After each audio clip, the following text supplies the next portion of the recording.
Hello everyone, I am Yuvraj Singh. आज हम लोग स्टार्ट करते हैं जूरिस्प्रूडेंस।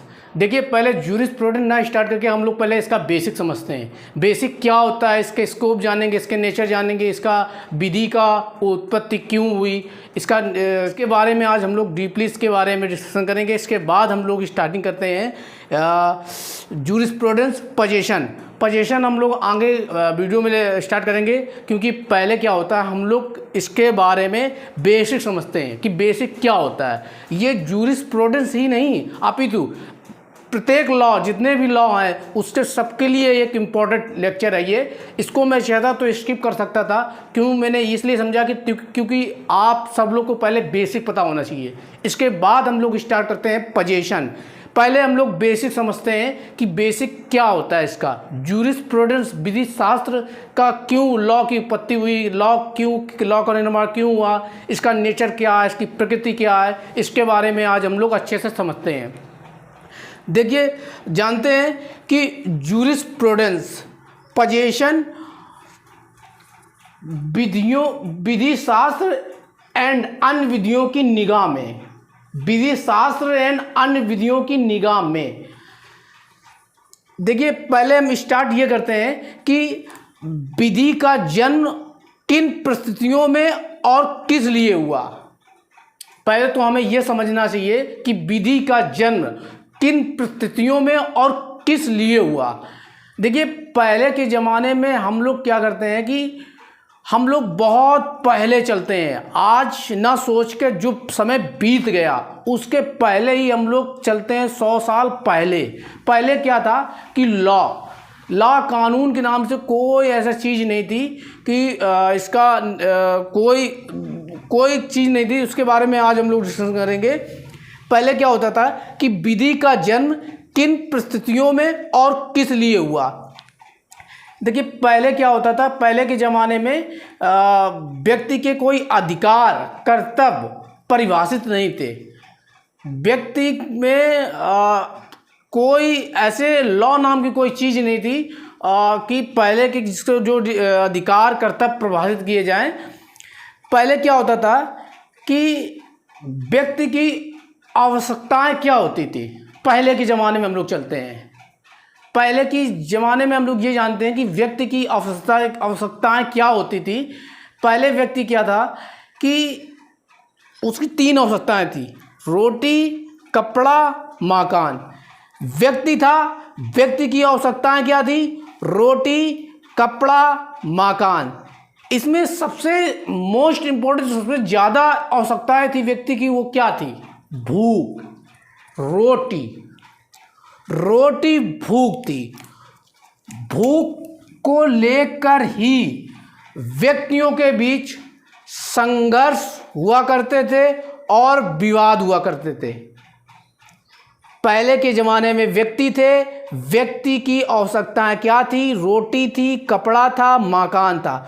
सबसे ज़्यादा इम्पोर्टेंट क्या था? रोटी के बाद व्यक्ति क्या करता था कि कपड़ा भी उसकी आवश्यकताएं बन गई और इसके बाद उसका मकान भी आ गया। पहले व्यक्ति के कोई कर्तव्य और अधिकार कोई डिसाइड नहीं थे। क्या होता था कि व्यक्तियों के बीच संघर्ष हुआ करता था, विवाद हुआ करता था। तो व्यक्ति को कोई अधिकार कर्तव्य डिसाइड नहीं थे। जैसे हम एक एग्जाम्पल समझते हैं कि जैसे बहुत पहले, जो 100 साल पहले जो शास्त्र बीत गया, उसमें क्या होता था कि व्यक्ति के क्या हुआ था कि एक कोई पहले रोटी और ये तो था नहीं। पहले क्या था कि ये लोग फल खाकर जीवित रहते थे। पहले के ज़माने में क्या थे? फल खाकर जीवित रहते थे। क्या होता था कि फल एक था और खाने के लिए उसको तमाम व्यक्ति थे। फल एक था, खाने के लिए तमाम व्यक्ति थे। तो उन व्यक्तियों के मध्य वाद विवाद होता था, संघर्ष होता था, हाथापाई होती थी। वो कहता था मैं खाऊंगा, वो कहता था हम खाएंगे, वो कहता था हम खाएंगे। तो इसमें किसी के कोई लॉ एंड ऑर्डर कोई डिसाइड नहीं थे, इसलिए व्यक्तियों के बीच संघर्ष और विवाद हुआ करता था। जैसे व्यक्ति रोटी कपड़ा मकान, इनके ये थे, इनकी आवश्यकताएं थी। संघर्ष हुआ, संघर्ष के बाद विवाद हुआ। को विवाद क्यों हुआ, बात ये आती विवाद और ये संघर्ष क्यों हुआ करता था, क्योंकि व्यक्ति के अधिकार एवं कर्तव्य परिभाषित नहीं थे। व्यक्ति के कोई अधिकार कोई कर्तव्य पहले के ज़माने में परिभाषित नहीं थे। क्योंकि व्यक्ति के आचरण विनियमित नहीं थे, किसी व्यक्ति के कोई कंडक्ट विनियमित नहीं थे, किसी व्यक्ति का कोई आचरण विनियमित नहीं था। वस्तुओं के संदर्भ में कब्जे एवं स्वामित्व के नियम परिभाषित नहीं थे। कोई वस्तु थी, उसके संदर्भ में कोई कब्जा या स्वामित्व परिभाषित नहीं था। इसलिए इनके बीच क्या होता था, संघर्ष विवाद के निदान हेतु क्या हुआ करता था कि धर्म नीति दर्शन को लागू किया गया। धर्म नीति दर्शन को लागू किया था। अब बात यह आती कि धर्म और नीति और दर्शन का क्या मतलब होता है। देखिए, जो धर्म है वो कर्म से संबंधित है, जो नीति है वो नियम से संबंधित है, जो दर्शन है वो आध्यात्मिक रूप से संबंधित है। इनका सहारा लेकर व्यक्ति के अधिकार कर्तव्य आचरण को स्पष्ट किया जाने लगा। व्यक्ति के धर्म नीति दर्शन को परिभाषित करके इनका सहारा लेकर व्यक्ति के क्या थे, व्यक्ति के अधिकार कर्तव्य और आचरण को स्पष्ट किए जाने लगा।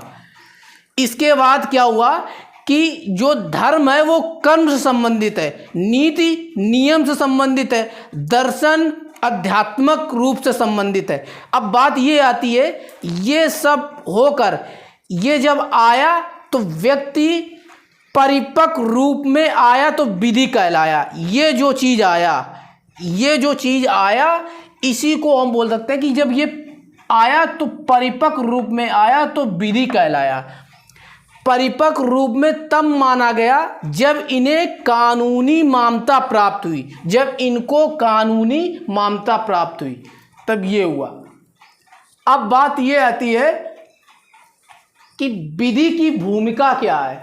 तो विधि की भूमिका क्या होती है, देखिए हर एक हीरो का एक रूल होता है कि लास्ट में वो क्या करेगा। हर एक हीरो का एक मेंटेन होता है। जैसे विधि की भूमिका क्या है, तो विवादों एवं संघर्षों का निपटारा करना। विवादों एवं संघर्षों का निपटारा करना जैसे होता है कि व्यक्ति के अधिकार एवं कर्तव्य को परिभाषित करके, व्यक्ति के अधिकार एवं कर्तव्य को परिभाषित करके हुआ। इसके बाद होता है कि वस्तु एवं पर कब्जा एवं स्वामित्व को परिभाषित करके, व्यक्ति के कब्जा एवं स्वामित्व को परिभाषित करके। देखिए ये हम लोग आगे पढ़ेंगे जूरिस्प्रूडेंस में, व्यक्ति के अधिकार और कब्जा को परिभाषित करके। तो ये चीज हुआ। अब इसकी बात आती कानून एवं व्यवस्था, लॉ एंड ऑर्डर स्थापित करके, कानून एवं व्यवस्था लॉ एंड ऑर्डर को स्थापित करके व्यक्ति के अधिकार। अब बात यह आती चौथा, व्यक्ति एवं राज के कल्याण विकास में प्रगति के करके, व्यक्ति अधिकार एवं व्यक्ति एवं राज के कल्याण विकास में प्रगति करके आया। अब ये क्यों आया, देखिए क्या बात आती है, नोट में मैंने रखा है कि विधि व्यक्ति का केंद्र बिंदु है, व्यक्ति ही रहा है। इसका क्या मतलब होता है कि ये एक विधि है और विधि का ही केंद्र बिंदु व्यक्ति ही रहा, ये एक व्यक्ति है। ये आप लोग बहुत अच्छे तरीके से समझिएगा। अब बात ये आती कि ये जरूर लिखिएगा कि ये इसका क्या मतलब है, विधि का केंद्र बिंदु व्यक्ति ही रहा है। इसका क्या मतलब है, इसका मतलब ये है कि विधि व्यक्ति के लिए है, ना कि व्यक्ति विधि के लिए है।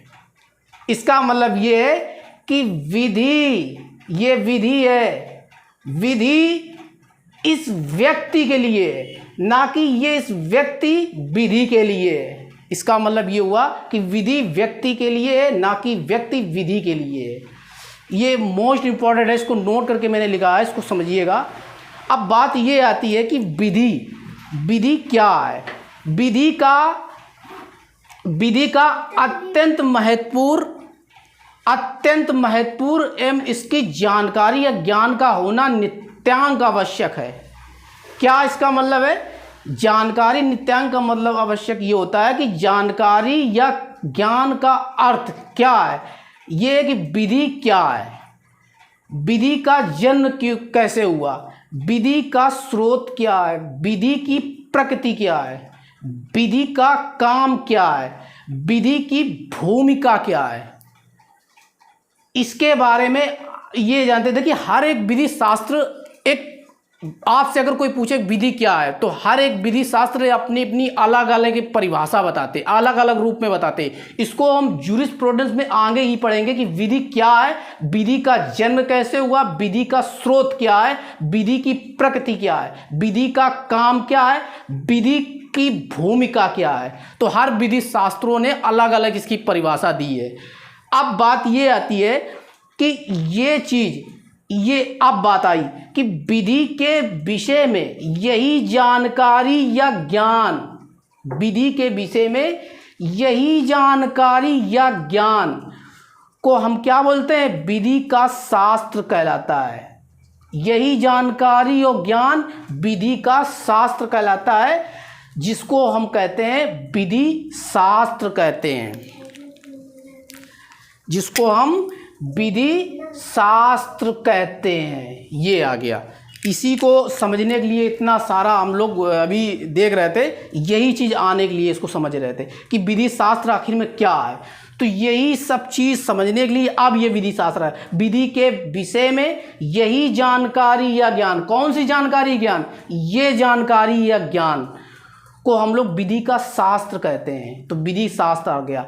अब बात ये आती है कि जूरिस्प्रूडेंस। देखिए, जूरिस्प्रूडेंस दो शब्दों से मिलकर बना है। लैटिन मैक्सिम में हम लोग उसको समझते हैं कि जूरिस्प्रूडेंस का मतलब क्या होता है। जूरिस दो शब्दों से मिलकर बना, जूरिस्प्रूडेंस दो शब्दों से मिलकर बना होता है। एक होता है जूरिस, दूसरा होता है प्रोटेंसिया। जूरिस का मतलब होता है विधि या कानून, जूरिस का मतलब, और प्रोटेंसिया का मतलब होता है ज्ञान एवं शास्त्र, या ज्ञान एवं शास्त्र बोल सकते हैं। अगर दोनों को हम मिलाएंगे तो इसका मतलब यही हो गया, विधि या कानून का ज्ञान। तो आगे मिलते हैं, आगे हम लोग स्टार्ट करते हैं पोजीशन।